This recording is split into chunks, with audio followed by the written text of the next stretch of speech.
Thân chào cả nhà, không nên xem chùa đâu đó. Nhớ đăng ký, like, comment để ủng hộ team nha. Tôi tên là Hòa Bất Tử. Vào đêm mưa như chút nước này, tôi đang live stream trong ký túc xá thì bị cư dân mạng phát hiện trần nhà bị dột. Khi mọi người bảo tôi gọi chồng đến sửa chữa, chỉ có một dòng bình luận nói rằng ký túc xá này là một căn phòng quan tài. Người sống ở đây không thể rời đi còn sống.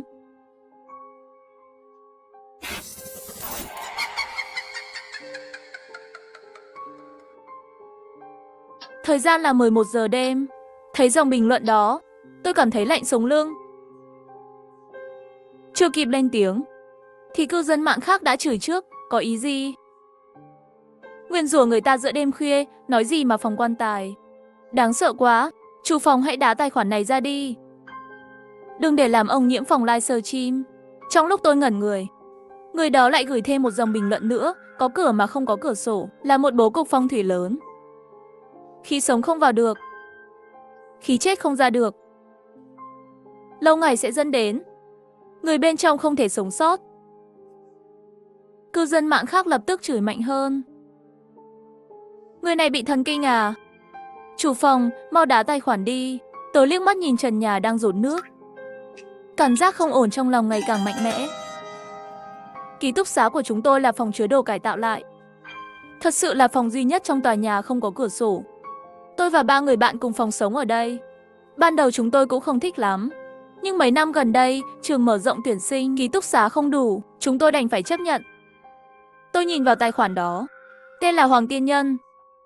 Không phải là người theo dõi quen thuộc của tôi. Nhìn thấy bình luận càng lúc càng gay gắt, tôi lên tiếng, bạn Hoàng Tiên Nhân à, đừng gửi những bình luận huyền bí trong live stream nhé.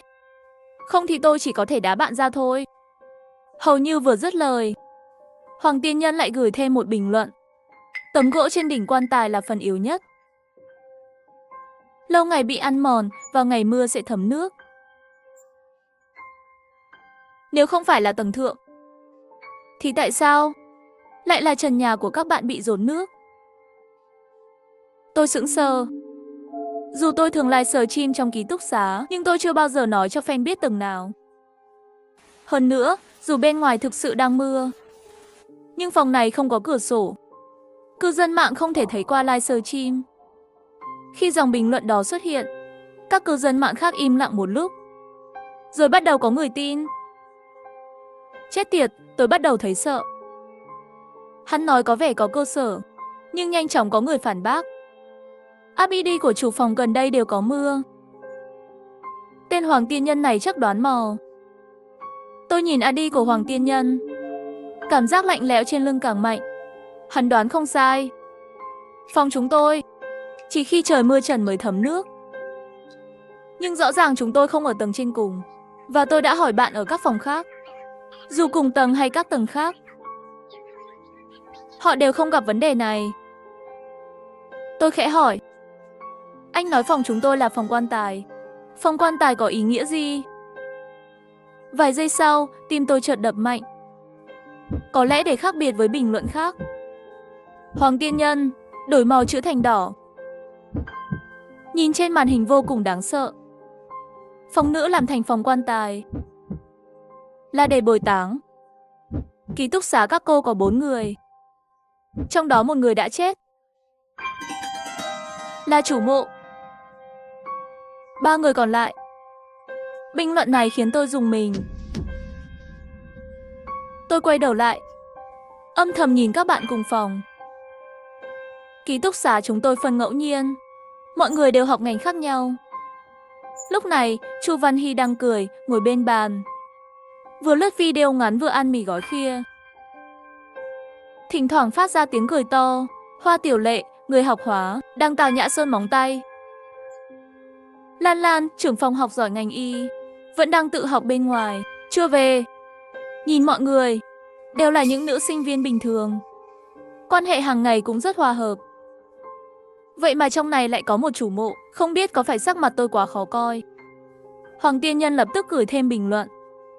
Dù bạn và bạn cùng phòng thân thiết đến đâu, bạn phải chấp nhận một sự thật.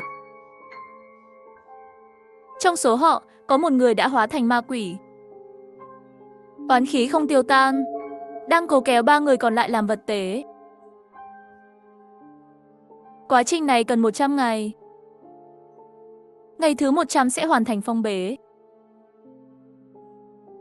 Nghi lễ sẽ được thực hiện. Tôi nhìn vào cuốn lịch trên bàn nhỏ. Cổ cứng đờ. Bình luận nổ tung. Chờ đã, ngày mùng 1 tháng 9 khai giảng. Vậy ngày mai chính là ngày thứ 100. Giữa một loạt lời bàn tán, dòng bình luận đỏ máu của Hoàng Tiên Nhân lại xuất hiện. Nếu các bạn thực sự khai giảng vào ngày mùng 1 tháng 9, thì đêm nay là cơ hội cuối cùng của các bạn.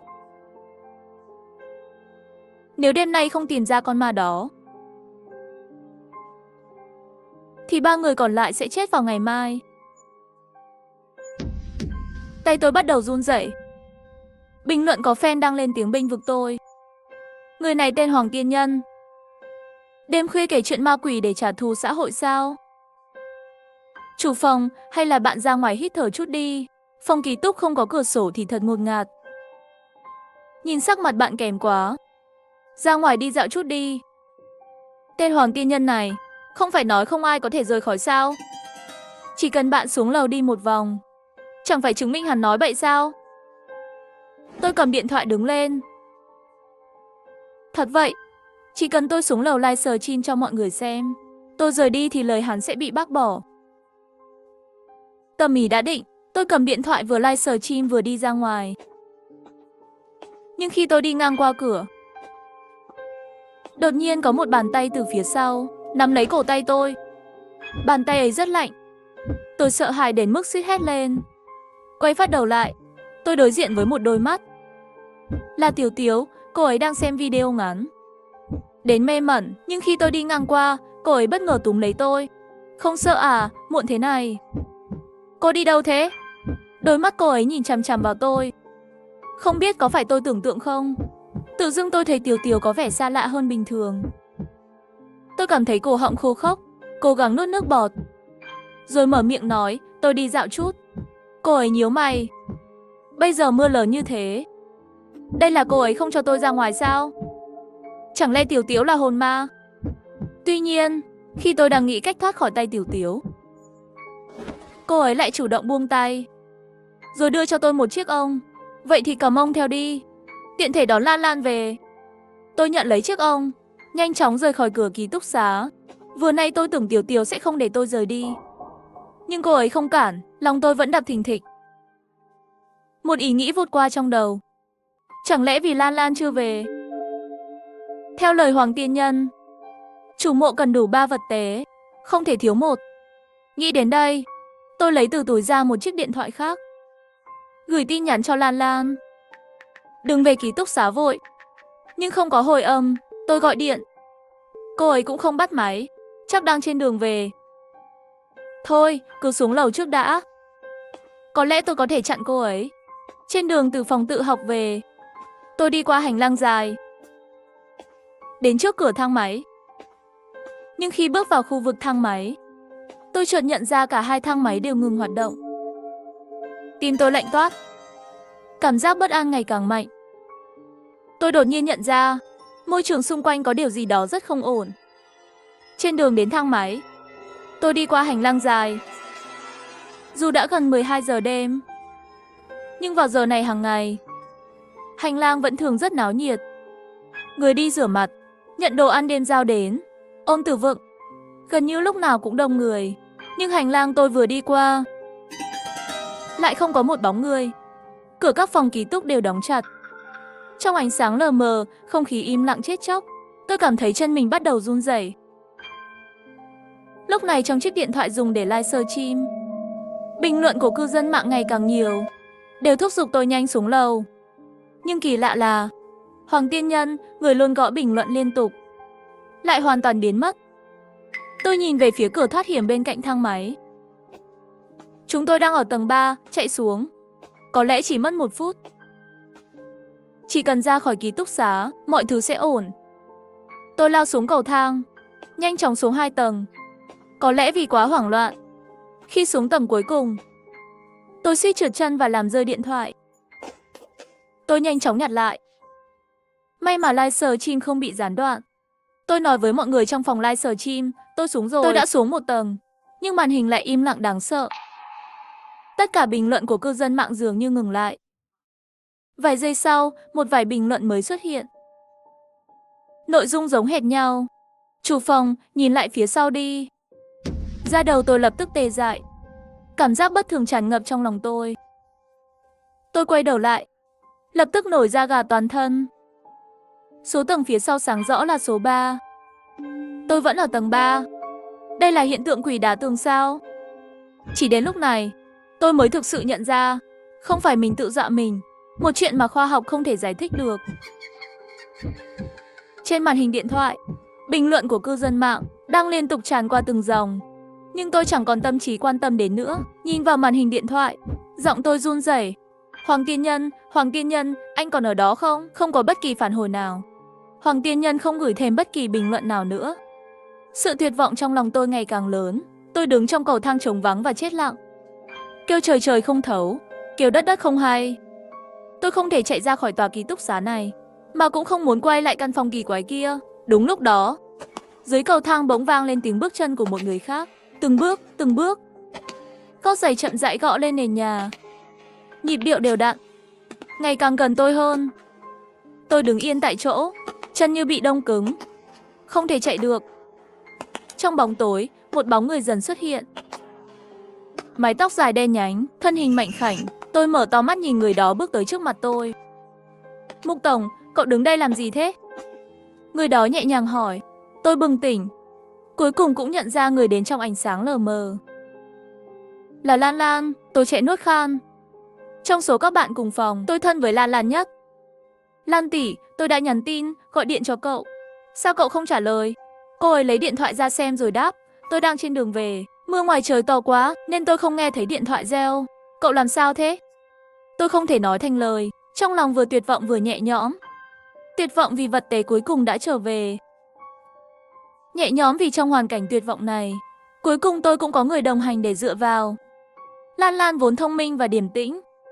Cô ấy chắc chắn sẽ bình tĩnh hơn tôi để đối mặt với tất cả những điều này. Quả nhiên, sau khi nghe tôi kể toàn bộ câu chuyện, dù trên mặt cũng vô cùng kinh ngạc, nhưng Lan Lan nhanh chóng bình tĩnh lại. Khi tôi vừa vào từ cửa ký túc xá, mọi thứ vẫn bình thường. Đừng hoảng, chúng ta thử lại lần nữa.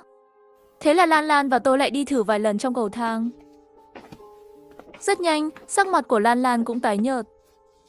Bởi vì dù đi lên hay đi xuống, dù đi qua bao nhiêu tầng, chúng tôi vẫn chỉ quay lại tầng 3. Lan Lan cuối cùng cũng tin những gì tôi nói là sự thật. Đúng lúc đó, cả điện thoại của tôi và Lan Lan đều rung lên. Là tin nhắn trong nhóm ký túc, là Tiếu Tiếu gửi tin. Cô ấy tag cả tôi và Lan Lan trong nhóm. Hai người sao vẫn chưa về? Chỉ là một câu nói rất bình thường, nhưng khiến tôi nổi da gà toàn thân. Làm sao bây giờ, Lan tỷ? Tôi nói nhỏ. Hay là chúng ta nhảy cửa sổ ra ngoài? Lan Lan lắc đầu. Không được, cửa sổ đã bị hàn kín. Lưng tôi lạnh toát. Lan Lan nói thêm. Tháng trước dường như có sinh viên nhảy lầu tự tử, nên rất nhanh sau đó, họ đã hàn kín tất cả cửa sổ từ tầng 2 trở lên. Nếu cái cục diện này là thật, thì chủ mộ chắc chắn đã chặn hết mọi đường thoát. Tìm lỗ hổng là vô ích, chỉ có thể trực diện phá giải. Lan Lan nắm lấy tay tôi, người tên Hoàng Tiên Nhân ấy. Không phải nói nếu tìm được chủ mộ đêm nay, chúng ta vẫn còn hy vọng sao? Đừng sợ, có Lan tỷ ở đây, tôi sẽ bảo vệ cậu. Lan Lan nắm lấy tay tôi, dẫn tôi đi về phía phòng ký túc. Hành lang trống vắng dưới sự đồng hành của cô ấy. Hình như không còn đáng sợ nữa. Khi đẩy cửa phòng, đèn đã tắt. Nguồn sáng duy nhất là đèn ngủ nhỏ trên bàn của Tiếu Tiếu. Thấy chúng tôi trở về, cô ấy dùng giọng nói nhẹ nhàng, hai người cuối cùng cũng về rồi. Nhưng giọng nói ấy trong bóng tối khiến người ta rợn người. Tay chân tôi càng thêm lạnh buốt. Nghe Lan Lan hỏi bên cạnh tôi, Tiểu Lệ đâu? Cô ấy ngủ rồi. Hãy nói nhỏ thôi. Tôi ngẩng đầu lên, quả nhiên thấy rèm giường của Tiểu Lệ đã được kéo kín lại không một khe hở. Lan tỷ, cậu về trễ quá đấy. Mưa lớn thế này, nếu hai cậu không về, tôi đã lo đến chết rồi. Vừa hay trà gừng mới mua của tôi đã tới. Hai người mau nếm thử đi. Tiếu Tiếu thường xuyên mua đồ ăn ngon trực tuyến và chia sẻ với mọi người trong ký túc xá.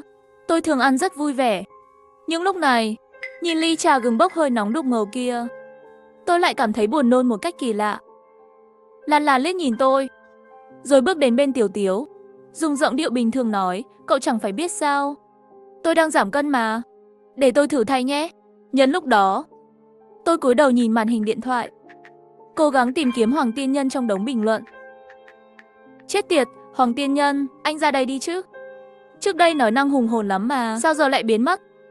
Như thể trời cao nghe thấy lời cầu nguyện của tôi. Vài giây sau, Hoàng Tiên Nhân cuối cùng lại xuất hiện, thế nào? Không ra ngoài được phải không? Tôi tức đến phát điên. Nhanh chóng gõ, anh nói phải tìm chủ mộ. Rồi sao nữa, đừng để chủ mộ chạm vào và đừng ăn bất kỳ thứ gì mà chủ mộ đưa. Lòng tôi lạnh toát, ngẩng đầu lên ngay. Lúc này Lan Lan đã cầm ly trà gừng nóng kia. Khi ánh mắt chúng tôi giao nhau, như có một sự cảm ứng kỳ lạ. Cô ấy cố ý buông tay, ly trà rơi xuống, làm trà gừng nóng đổ hết ra ngoài. Xin lỗi, để tôi lấy khăn lau. Tiểu Tiếu quay lưng lại với tôi không thấy rõ vẻ mặt cô ấy. Trên điện thoại, Hoàng Tiên Nhân vẫn tiếp tục bình luận. Nhưng những điều này chỉ có tác dụng tạm thời. Đến nửa đêm, năng lượng của hồn ma sẽ ngày càng mạnh hơn. Tốt nhất là cậu nên trốn đi. Đừng để hắn tìm thấy cậu. Tôi vừa định gõ trả lời, thì trên màn hình, bình luận của Hoàng Tiên Nhân lại xuất hiện. Một dòng chữ đỏ máu, cực kỳ nổi bật. Hãy để ý sự kỳ lạ của người bạn vừa mới về. Người bạn vừa mới về, ý hắn là Lan tỷ. Tôi quay người lại, ánh mắt rơi xuống. Lan tỷ đang cầm khăn lau sạch trà gừng trên sàn. Nhưng tôi cảm thấy như bị dội một gáo nước lạnh. Lạnh buốt từ đầu đến chân. Lan Lan đang đi một đôi giày vải. Mặt giày và dây giày đều trắng tinh. Quan trọng nhất là đôi giày đó hoàn toàn khô ráo. Bên ngoài mưa như chút nước. Cô ấy nói vừa từ phòng tự học về, mà giày vẫn khô. Cô ấy đã nói dối tôi. Cô ấy hoàn toàn không phải trở về từ bên ngoài. Lan Lan không nhận ra vẻ mặt của tôi. Cô ấy lau xong, đứng thẳng dậy. Tôi đi rửa khăn một chút. Tiểu Tiếu cũng lấy khăn của mình. Vừa hay tôi cũng chưa giặt khăn. Chúng ta cùng đi nhé. Họ đẩy cửa ký túc xá, cùng nhau đi về phía nhà tắm. Hành lang vẫn giữ vẻ im lìm chết chóc. Nhưng cả Lan Lan và Tiểu Tiếu đều không hề tỏ ra nghi ngờ gì về sự kỳ lạ này. Tôi nhìn theo bóng lưng họ, toàn thân run rẩy. Chuyện gì đang xảy ra trong đêm nay? Mỗi người bạn cùng phòng của tôi dường như đều rất bất thường. Tôi ngẩng đầu nhìn về phía giường của Tiểu Lệ, đột nhiên cảm thấy có điều gì đó không ổn. Khi nãy, lúc Lan Lan làm rơi cốc trà, âm thanh rất lớn.